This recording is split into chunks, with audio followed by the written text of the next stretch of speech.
आजकल आपने इंस्टा पर तो देखा होगा, बहुत से लोग अपनी ब्रांड चालू करते हैं या फिर चैलेंज लेते हैं 30 दिन में ब्रांड खोलने का और एंटरप्रेन्योर बनने का या फिर स्टार्टअप फाउंडर बनने का। एक नई क्लॉथिंग लाइन, एक नया मोमो ब्रांड या कोई अपनी डिफरेंट सी रेसिपी से स्टार्टअप फाउंडर बनना बहुत ट्रेंडिंग है और सुनने में भी अच्छा लगता है कि हम एंटरप्रेन्योर हैं। लेकिन ये जो स्टार्टअप सुनामी इंडिया में आई है उसमें एक चीज़ मिसिंग है और वो है इनोवेशन और टेक विजन। जब दुनिया एआई, रोबोट्स और बायोटेक में आगे बढ़ रही है, इंडिया में लोग अभी भी खाना डिलीवर करने में और कपड़े बेचने में लगे हुए हैं। तो सवाल ये है, क्यों? चलिए ब्रेक डाउन करते हैं इंडिया के स्टार्टअप सीन को और समझते हैं इंडिया में टेक स्टार्टअप्स क्यों स्लो ग्रो कर रहे हैं, जबकि फूड डिलीवरी और सर्विस स्टार्टअप रॉकेट जैसे ऊपर जा रहे हैं। सबसे पहली बात, Indians are quitting job likes never before, और वो भी किसी फ्रस्ट्रेशन से नहीं बल्कि नया विजन के साथ। सोशल मीडिया से और शोज से लोग इंस्पायर होते हैं अपने खुद का स्टार्टअप खोलने के लिए। सोशल मीडिया का बिजनेस करके अमीर बनने का फ्लैक्स भी लोगों को इसी चकाचौंध में घुसने के लिए उत्साहित करता है। कॉरपोरेट वर्ल्ड में लोग काम करते करते बोर हो गए हैं। लोग अब अपना आइडिया को रियलिटी बनाना चाहते हैं, अपना काम खुद कंट्रोल करना चाहते हैं। और सोशल मीडिया में आजकल एक और नया ट्रेंड चला है कि जॉब करके आप अमीर नहीं बन सकते। ये भी एक वजह है कि लोग अपना स्टार्टअप खोल रहे हैं और मार्केट में भी अपॉर्चुनिटी है। कोविड के बाद फूड डिलीवरी, ऑनलाइन क्लोथिंग और डोर स्टेप सर्विस का क्रेज़ बूम हो गया। लोगों ने देखा कि इस बिज़नेस में पैसा तुरंत आता है और कस्टमर्स की भी हाई डिमांड है। फ्लेक्सिबिलिटी और वर्क लाइफ बैलेंस भी एक रीज़न है। लोगों को अब 9 to 5 स्लेवरी नहीं चाहिए। एंटरप्रेन्योरशिप एक ऑप्शन बन गया है जहां आप अपना टाइम डिसाइड करते हो। और अब तो गवर्नमेंट का भी सपोर्ट मिल रहा है। Startup India, digital India, make in India, ये सब स्कीम ने एक नया इकोसिस्टम बिल्ड किया है जहां स्टार्टअप कल्चर बूम कर रहा है। फाइनेंशियल एस्पिरेशंस भी हैं। कोई भी नहीं चाहता सैलरी के लिए ज़िंदगी भर डिपेंडेंट रहना। लोग वेल्थ क्रिएट करना चाहते हैं, अपने सपनों का ब्रांड बनाना चाहते हैं। क्यों सिर्फ सर्विस बेस्ड स्टार्टअप पॉपुलर हो रहे हैं? डिलीवरी सर्विस, क्लाउड किचन इतनी तेज़ी से ग्रो कर रहा है बिकॉज पहला तो है लो एंट्री बैरियर। एक फूड डिलीवरी स्टार्टअप के लिए आपको कोडिंग आना ज़रूरी नहीं है, बस एक ऐप, कुछ डिलीवरी बॉयज़ और एक किचन और काम शुरू हो गया। दूसरा है फास्ट रेवेन्यू साइकिल। आज खाना बनाया, आज डिलीवर हुआ, आज ही पैसा आ गया। और कंपेयर टू दैट प्रोडक्ट्स जैसे डेवलप करने में महीनों लग जाते हैं, सम टाइम ईयर्स भी लग जाते हैं। तीसरा है visible urban demand. Big city में सब बिजी हैं तो फूड, फैशन और इंस्टेंट सर्विस की डिमांड नॉन स्टॉप है। ये नीड बेस्ड मॉडल है, इसलिए इन्वेस्टर भी तुरंत पैसा लगाते हैं। चौथा है क्विक स्केलिंग। एक सक्सेसफुल मोमो स्टॉल कल 10 फ्रेंचाइज बन सकती है, बट एक एआई प्लेटफॉर्म या हार्डवेयर स्टार्टअप को स्केल करना, इट टेक्स टाइम, मनी और डीप टैलेंट। और पांचवा है कंज्यूमर फेसिंग फैड। आपके दोस्त ने एक बिरयानी स्टार्टअप खोला, तुरंत वायरल हो गया, पर अगर उसने एक मशीन लर्निंग एपीआई बनाया होता या फिर कुछ टेक्नोलॉजी से रिलेटेड बनाया होता तो शायद किसी को पता भी न चलता। This is why delivery and lifestyle based business are booming. Simple to launch, easy to sell and faster to scale. तो अब ये तो समझ गए कि डिलीवरी बिजनेस इतना बूम पे क्यों है। तो अब सवाल दूसरा ये उठता है कि टेक स्टार्टअप क्यों स्लो है। तो देखो, टेक स्टार्टअप ग्रो तो कर रहा है।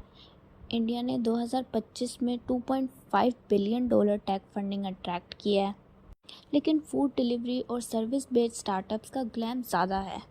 ज़ोमैटो, स्विगी जैसे मॉडल क्विक रिटर्न देते हैं, मार्केट एंट्री इजी होती है और जॉब क्रिएशन फास्ट होती है।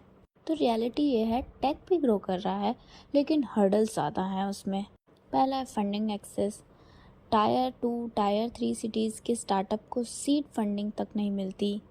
वीसीज प्रेफर करते हैं टेस्टेड मॉडल्स और टेक उनके लिए हाई रिस्क है।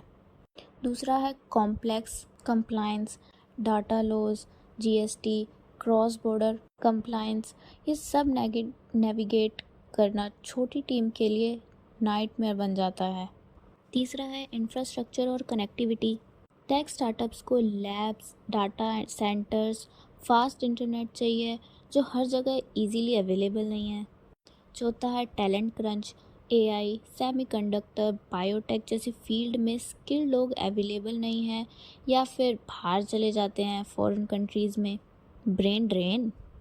पांचवा है high burn rate, tech startup aggressively grow करने के चक्कर में जल्दी पैसा ख़त्म कर देते हैं। मार्केट रेडीनेस, कस्टमर्स को नए टेक को समझना और यूज़ करने में टाइम लगता है और तो उन तक पहुंचने में भी टाइम लगता है।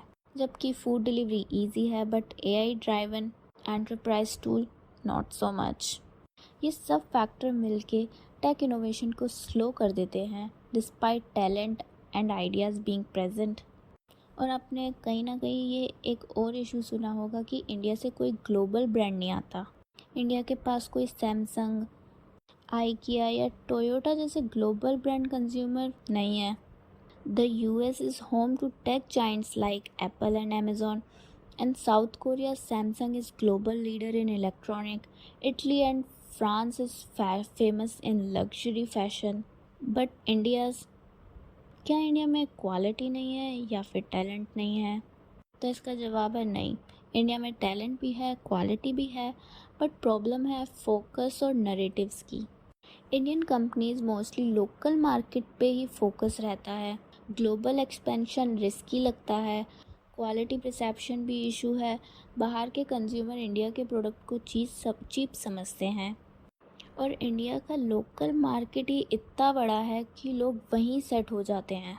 और वीक ब्रांड स्टोरी टेलिंग, मतलब आपने कई कंट्रीज़ में देखा होगा, कुछ कंट्रीज़ फैशन बेचती हैं, कुछ कंट्रीज़ लग्जरीज आइटम बेचती हैं, कुछ कंट्रीज़ टेक्नोलॉजी बेचती हैं। तो इसीलिए ग्लोबल मार्केट को वैल्यू से ज़्यादा आइडेंटिटी चाहिए होती है। और एक इशू है no long term branding strategy.